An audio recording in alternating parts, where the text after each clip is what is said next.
제가 몇 주 전에 설교했던 것을 기억하고 어떤 성도님이 제게 목사님, 그래서 다이어트 시작하셨습니까? 라고 물어왔습니다. 이게 아닌데 제가 이야기했던 핵심적인 내용이 전혀 아니었기에 제가 상당히 당황했습니다. 그리고 그때까지만 해도 전혀 생각하고 있지 않았기에 더욱 당황했던 기억이 있습니다. 근데 그분 덕분에 제가 이번 주부터 운동을 다시 시작하고 또 휴일에 집에서 그냥 쉬는 대신에 오랜만에 등산을 다녀왔습니다. 그렇게 뒷산을 오르면서 옛날 생각이 났습니다. 초등학교 시절에 학교 갔다 오면 아이들과 잠자리채를 들고 뒷산에 올라가서 매미와 잠자리 또 그런 메뚜기들을 잡던 그런 시절이 있었는데 말이죠. 근데 친구들과 항상 올라가던 코스가 있었는데 하루는 이 나무에 붙어있는 번데기를 발견했습니다. 항상 같은 코스를 매일 지나가다가 그 어린 시절에 가장 충격적이고 신비한 장면을 제가 목격하게 되었습니다. 그 작은 연두색 주머니가 터지더니 얼룩말 같은 작은 나비가 태어나는 장면이었습니다.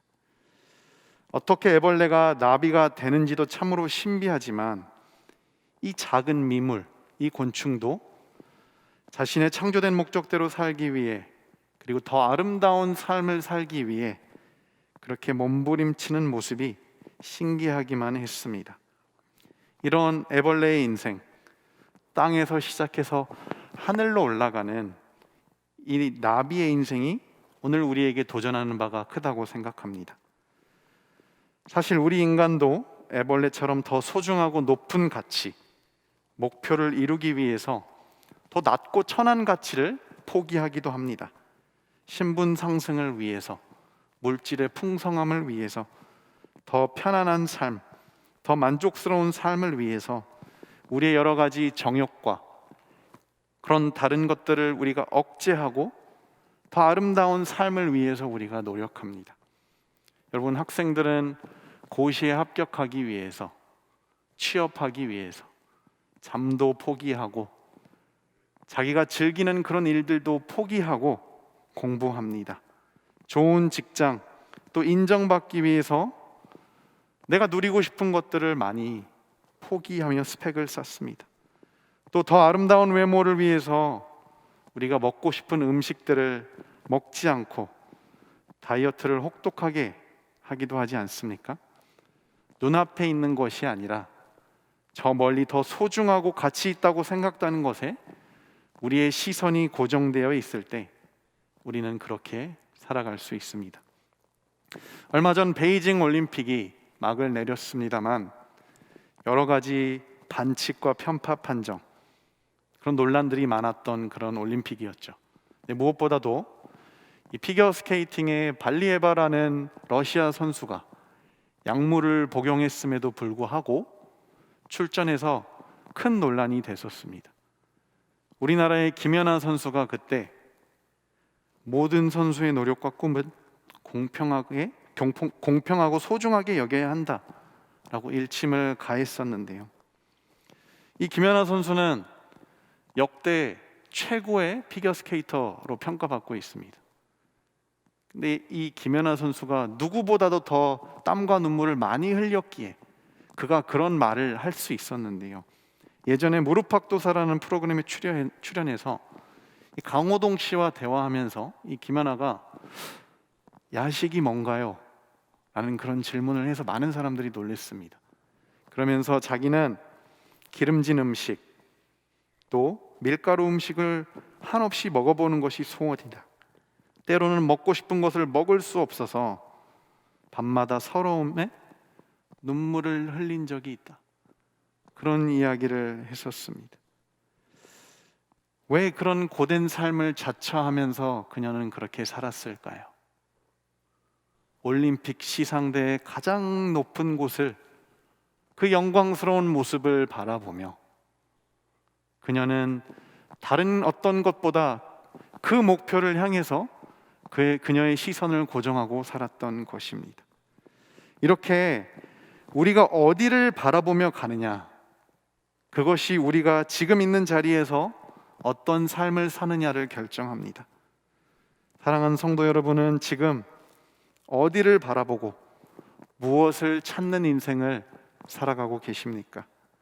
오늘 본문은 우리가 어디를 바라봐야 하는지, 우리 인생의 방향과 목표에 대한 해답을 가르쳐 주고 있습니다. 사도 바울은 현재 터키 지역인 소아시아에 있던 골로새 교회를 향해서 오늘의 편지를 쓰고 있습니다. 사실 이 골로새 교회는 사도 바울이 직접 세운 교회가 아닙니다. 바울이 3차 선교 여행 중에 에베소에서 말씀을 전할 때 그 말씀을 들었던 에바브로라는 사람이 골로새로 돌아가서 세웠던 교회입니다. 이 골로새 교회는 그 당시 상업 도시였던 골로새, 그래서 굉장한 그런 부를 누렸습니다. 하지만 갑작스러운 지진으로 인해서 심각한 경제적인 어려움이 이 골로새라는 도시에 찾아왔습니다. 그것뿐만 아니라 영적으로는 수많은 이단들의 공격으로 교회가 분열되기 시작했고, 계속되는 로마의 핍박, 또 유대 율법주의자들의 핍박으로 골로새 교회의 성도들이 그들의 신앙이 흔들리고 참으로 그리스도인으로 살아가기가 너무나도 어려운 그런 시대적인 배경이었습니다. 그런 골로새 교회의 성도들에게 하나님은 이 골로새서를 주셨습니다. 특별히 3장 2절에는 이렇게 말씀합니다. 위의 것을 생각하고 땅의 것을 생각하지 말라. 여기서 이 위의 것이라고 하는 원어 아노는 의미성어로 하늘을 뜻합니다. 바로 영적이고 영원한 것, 그리고 그리스도와 관련된 모든 것을 말합니다. 이와 대조되는 땅의 것은 죄악된 것, 유한하고 썩어질 것들, 음란, 부정, 사욕, 정욕, 탐심과 같은 것들입니다. 바로 이 땅에 죄악되고 육적인 것들, 유한한 것들, 썩어서 없어질 것들을 버리고 그리스도께서 앉아 계시는 저 하늘의 것들을 추구하는 삶을 살라는 것입니다.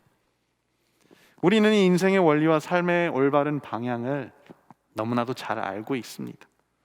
물론 우리 안에 주님을 위해서 살고 주님을 우선하는, 주님을 사랑하는 마음이 있습니다.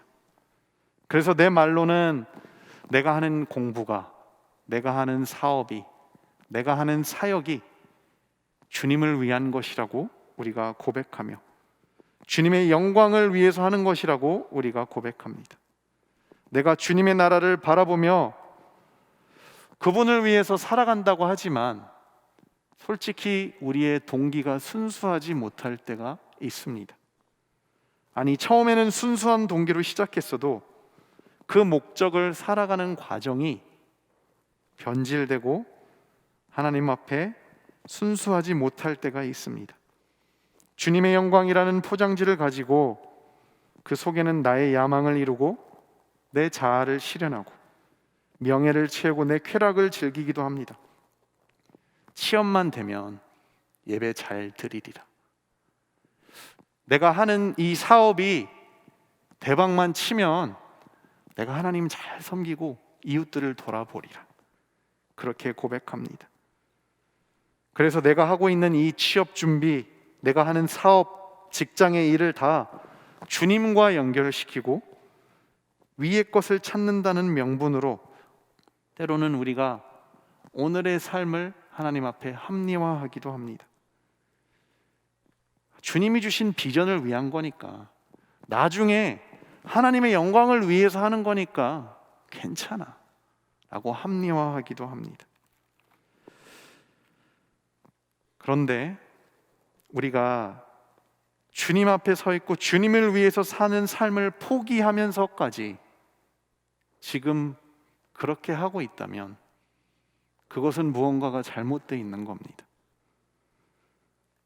주님의 말씀은 땅의 것들이 더 이상 가치가 없다는 것이 아닙니다.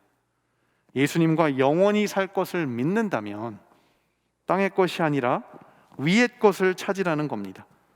땅의 것을 가지려고 하늘의 주님을 이용하지 말라는 겁니다. 많은 경우에 우리는 땅에서 이루려는 것을 위해서 하늘의 주님을 이용하는 경우가 많습니다. 그러나 그것은 진정한 믿음이 아닙니다. 미신이자 종교입니다. 우리는 주님이 우리에게 가르쳐 주셨던 것처럼 하나님의 뜻이 하늘에서 이루어진 것 같이 이 땅에서도 나의 삶을 통하여 이루어지게 하옵소서. 그렇게 기도하고 살아야 할 줄로 믿습니다. 사랑하는 성도 여러분, 인생의 방향이 이 땅이 아니라 하늘을 향하시기를 축복합니다. 여러분 인생의 시선이 주님의 영광을 바라보는 인생이 되기를 바랍니다. 여러분 안에 주님의 영광을 향한 그 소망과 주님을 향한 사랑이 가득하기를 바랍니다. 영혼을 품고 사는 사람, 위의 것을 찾으며 사는 사람은 주님을 향한 사랑과 주님의 영광에 대한 소망으로 가득 차 있습니다. 우리가 오늘 이 영혼의 가치를 가슴에 품고 세상을 바라보며 살아갈 수 있는 저와 여러분이 될 수 있기를 주님께서 원하고 계십니다. 제가 대학교 1학년 때 인류학 개론이라는 수업을 들었습니다.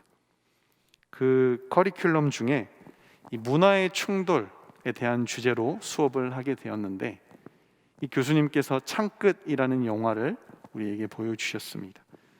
이 창끝이라는 영화는 지금은 우리가 너무나 잘 알고 있는 짐 엘리엇이라는 미국 선교사에 대한 그런 이야기입니다. 근데 이 짐 엘리엇은 휘튼 칼리지를 다니는 아주 유망한 학생이었습니다.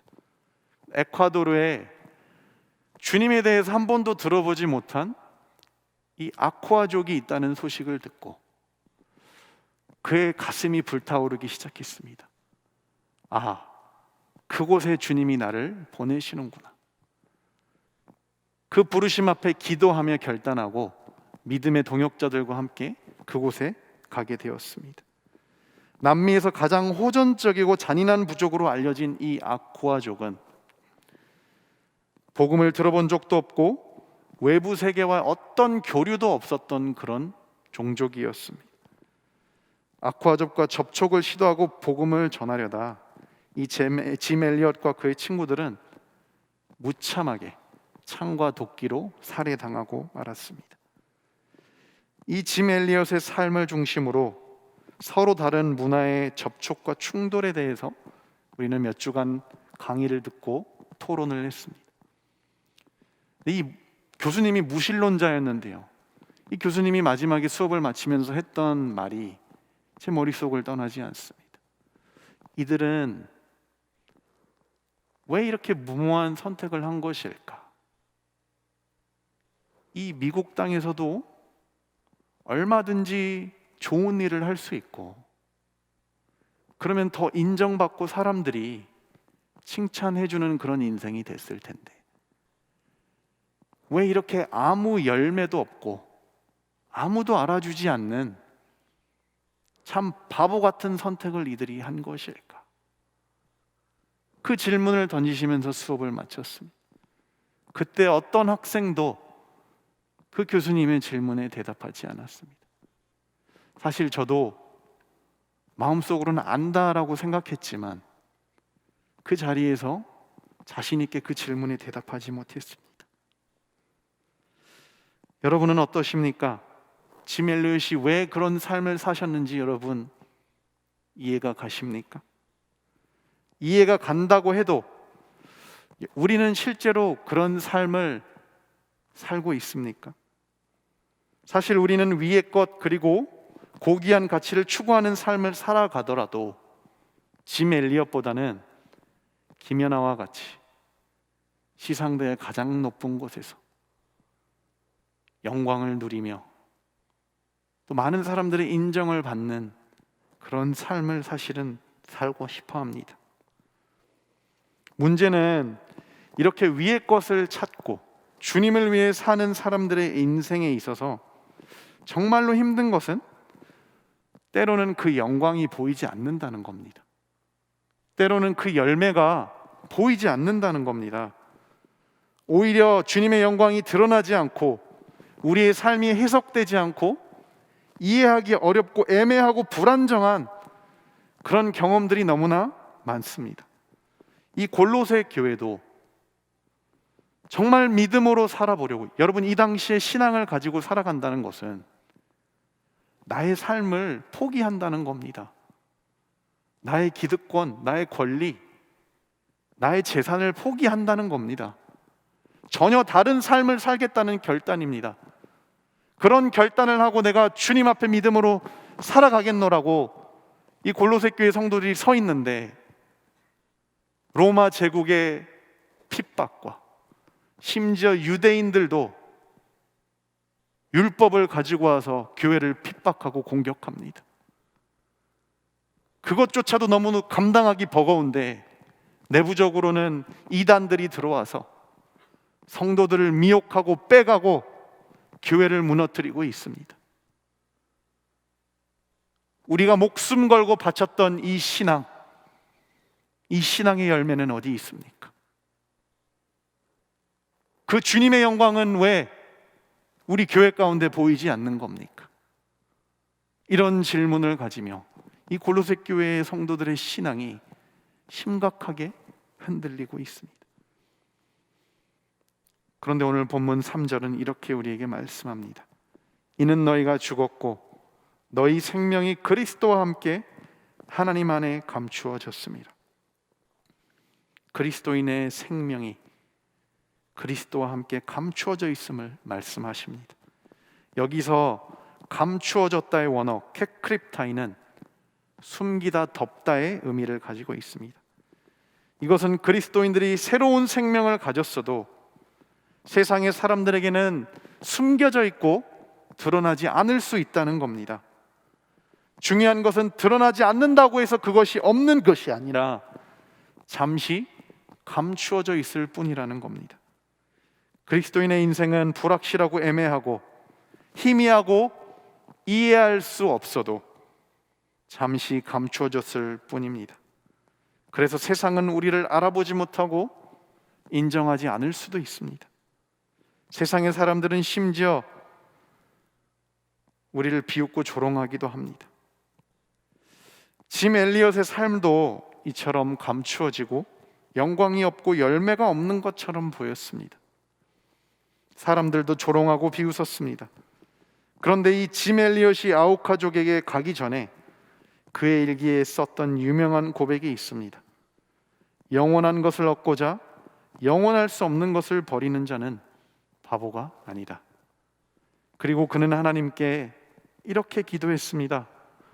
주님, 성공하게 하소서. 높은 자리에 오른다는 뜻이 아니라 제 삶이 하나님을 아는 가치를 드러내는 전시품이 되게 하소서. 짐 엘리엇은 영원한 하늘의 것을 얻고자 영원할 수 없는 이 땅의 것들을 포기했습니다. 그는 하나님 보좌 우편에 앉아 계신 그리스도의 영광을 분명하게 아는 자였습니다. 그래서 그는 높은 자리에 오르기 위해서가 아니라 그리스도의 영광을 드러내는 삶이면 충분했던 것입니다. 오늘 본문 4절은 이렇게 말씀합니다. 우리 생명이신 그리스도께서 나타나실 그때에 너희도 그와 함께 영광 중에 나타나리라. 우리의 인생이 때로는 해석이 되지 않고 애매하고 감추어진 존재로 살아갈 수 있다는 것을 우리는 기억해야 합니다. 감추어진 그 채로 우리는 우리의 인생을 그리스도께 맡길 수 있어야 합니다. 왜냐하면 우리가 저 위를 믿음으로 바라보면 승리자이신 예수 그리스도께서 하나님 보좌 우편에 앉아 계시기 때문입니다. 그 주님이 너 지금 삶이 애매해도 괜찮아. 왜냐하면 너는 내 영광스러운 보좌 옆에 앉게 될 거야 라고 말씀하십니다. 현실은 답답하고 애매해도 위를 보면 우리가 거하게 될 영광과 승리의 자리가 있기 때문에 우리는 때로는 이해가 되지 않고 영광이 보이지 않고 열매가 없는 것 같을지라도 희미하지만 믿음으로 우리는 이 길을 걸어갈 수 있습니다. 제 자신도 위의 것을 바라보고 또 영원한 것을 추구하고자 하는 그런 마음으로 제가 주의 종이 되기로 결단했습니다. 저는 어릴 때 사실 목회하시는 부모님, 특별히 목회하시면서 눈물을 흘리시는 부모님의 모습을 보면서 참 제 안에는 교회에 대한 상처가 많았습니다. 그래서 나는 커서 교회 근처에 있는 일도 나는 하지 않아야겠다, 그런 마음을 가졌었습니다. 그랬던 제가 참 알 수 없는 그런 신비한 일인데 제가 주의 종이 되겠다고 그렇게 하나님 앞에 결단하고 큰 마음을 먹고 그날 아침에 아침 식사를 하고 출근하기 전에 부모님께 이제 말씀을 드렸습니다. 부모님, 제가 주의 종이 되고 싶습니다. 신학교를 가겠습니다라고 말씀드렸습니다. 전 부모님이 기뻐하시고 축복해 주실 줄 알았습니다. 근데 가장 먼저 우리 부모님이 하신 말씀이 안 돼! 넌 자격이 없어. 그러시는 겁니다. 사실 굉장히 큰 충격이었습니다. 그 다음에 하셨던 말씀이 저를 무너뜨렸습니다. 너같이 게으르고 이 세상의 것들에 관심이 많은 사람이 주의 종이 결코 될 수 없다. 너가 목자가 되면 양떼 다 죽는다. 그렇게 말씀하시면서 부모님이 울먹이셨습니다. 저는 부모님이 기뻐하시고 축복해 주실 줄만 생각했기 때문에 부모님의 그 말씀이 제게는 큰 충격이었고 상처였습니다. 그럼에도 불구하고 저는 신학교에 지원해서 합격하고 주의 종의 길을 가게 되었습니다. 오히려 내가 자격이 없는 것이 아니라 잘 할 수 있다는 것을 보여주고 싶어서 더 열심히 했던 것 같습니다.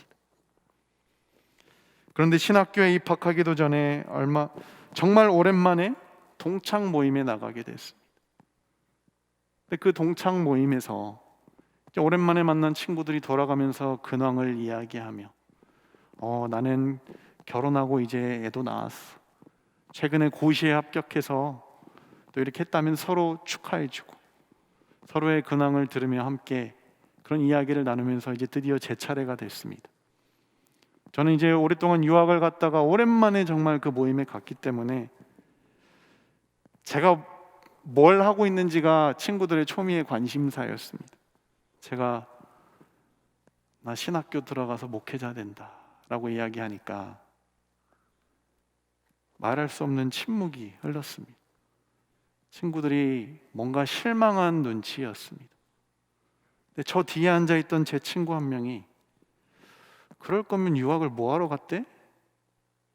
라고 말하는 게 화살이 되어서 제 가슴에 박혔습니다. 저는 내심 괜찮은 척을 했지만 화가 나서 견딜 수가 없었습니다. 그래서 그 모임에서 일찍 나와버리고 말았는데 집에 돌아와서도 화가 풀리지 않는 겁니다.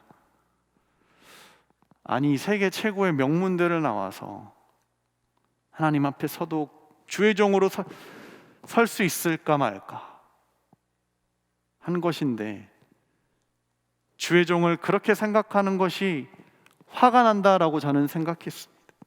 근데 그 다음 날이 돼도 화가 풀리지 않는데 주님이 저에게 물어보셨습니다. 너 왜 이렇게 화가 많이 나 있니? 뭐가 문제니? 주님 친구들이 주의 종을, 주님을 이렇게 하찮게 보는 거 아닙니까? 너 정말 그것 때문에 화가 많이 나 있는 거니? 제가 곰곰이 생각해 봤습니다. 근데 제 안에는 그 친구의 말이 신경 쓰이면서 아까운 생각이 들기 시작했습니다. 내가 너무 많은 것을 포기했나? 내가 만약에 주의 종이 되지 않았다면 친구들에게 인정받는 더 나은 삶을 살고 있진 않았을까? 사실은 주님 때문이 아니라 저의 그러한 욕심 때문에 제가 화가 나고 힘들어했던 것입니다. 그렇게 며칠을 괴로워하고 힘들어하던 저에게 주님이 찾아오셨습니다. 다니엘아, 네가 나를 위해서 정말 많은 것을 포기했구나.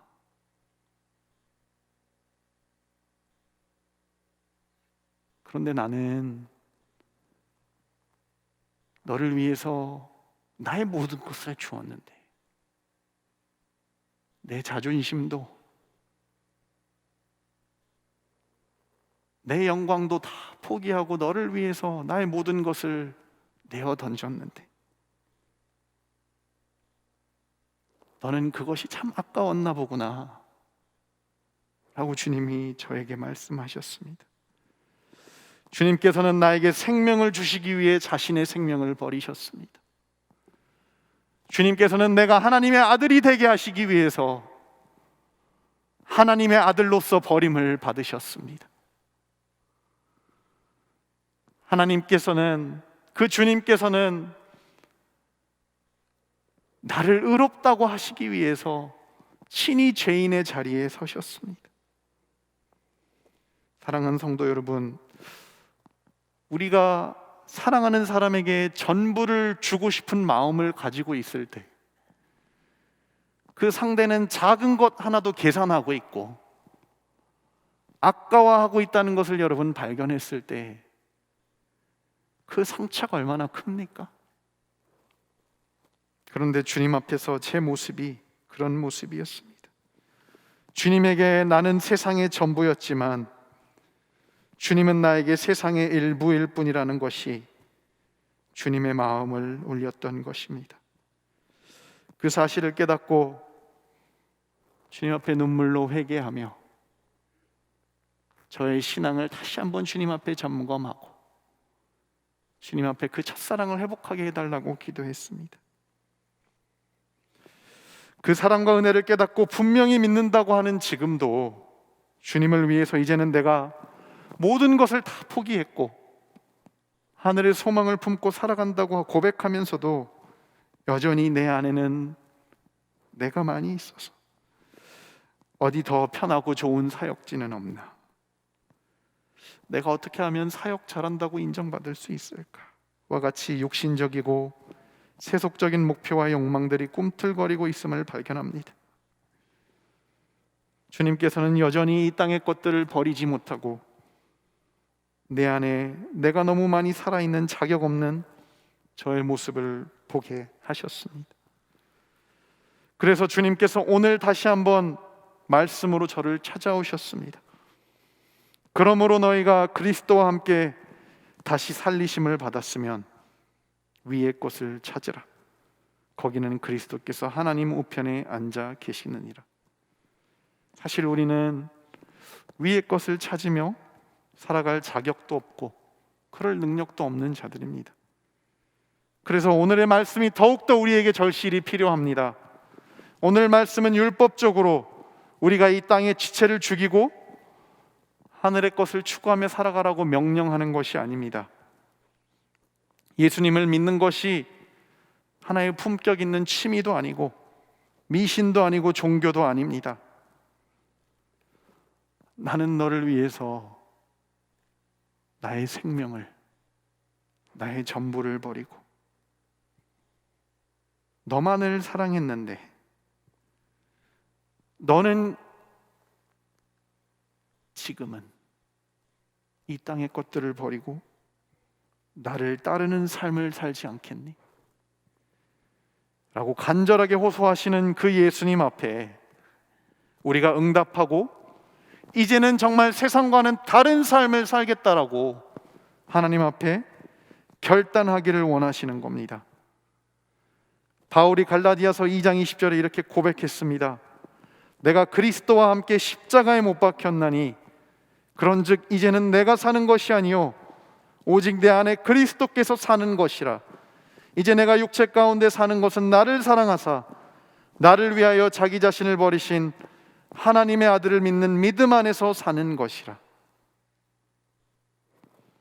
사랑하는 성도 여러분, 제가 아까 서두에 여러분께 소개해드렸던 그 호랑나비 있지 않습니까? 애벌레가 나비가 되기 위해 번데기에 들어가 있는 동안 자기 자신을 죽인다고 합니다.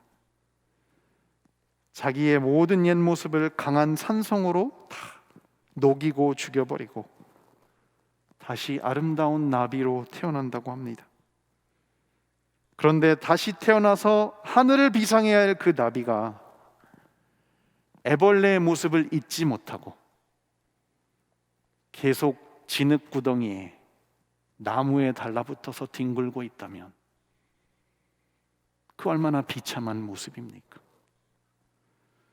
우리는 예수 그리스도의 보혈로 우리의 옛 모습은 다 죽고 부활하신 주님과 새로운 생명으로 우리는 다시 태어났습니다.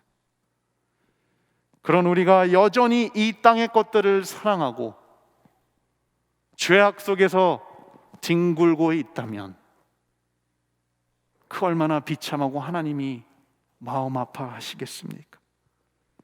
우리는 더 이상 옛사람의 기억을 가지고 이 땅의 진흙 속을 뒹굴며 살아갈 수 없습니다. 다시 태어난 나비와 같이 하늘을 바라보고 하늘의 신비를 경험하며 보좌에 앉아 계신 예수 그리스도께 하루하루 가까이 비상하는 삶을 살아야 될 줄로 믿습니다. 오늘부터 사순절이 시작됩니다. 십자가의 길은 세상과는 다른 길입니다. 그리스도와 함께 죽고 부활한 우리는 이번 사순절에 영혼을 품고 삶을 하루하루 거룩하고 구별되게 걸어갈 수 있는 특별한 은혜가 있기를 주님의 이름으로 축복합니다. 예수님 한 분이면 나에게 충분합니다. 그 믿음의 삶이 우리 모두의 삶이 될 수 있기를 주님의 이름으로 축복합니다. 기도하겠습니다. 살아계신 하나님 감사합니다. 하늘의 영광의 보좌를 버리시고 이 땅 가운데 죄와 같은 우리를 찾아오셔서 우리를 사랑하시고 우리를 위해서 생명을 버리시며 우리를 구원하여 주시니 감사합니다. 오늘 말씀을 통해서 너가 나를 정말로 믿는다면 이제는 이전과는 다른 삶을 살아보지 않겠니라고 말씀하시는 그 주님의 간절한 호소 앞에 내가 이 땅에 사랑하는 것들, 내가 이 땅에 주님보다 더 의지했던 것들을 내려놓고 이제는 하늘의 하나님을 바라보며 위의 것을 추구하는 삶, 영혼을 품고 이 땅을 살아갈 수 있는 우리 모두가 되게 하여 주옵소서. 우리에게는 그 능력이 없사오니 성령님 우리의 삶 가운데 그 능력을 허락하셔서 우리가 이 땅의 것들이 아니라 하늘의 신령한 복을 바라보며 하나님의 영광을 바라보며 오늘 하루 거룩하고 구별된 삶을 살아가게 하여 주옵소서. 예수님의 이름으로 기도합니다. 아멘.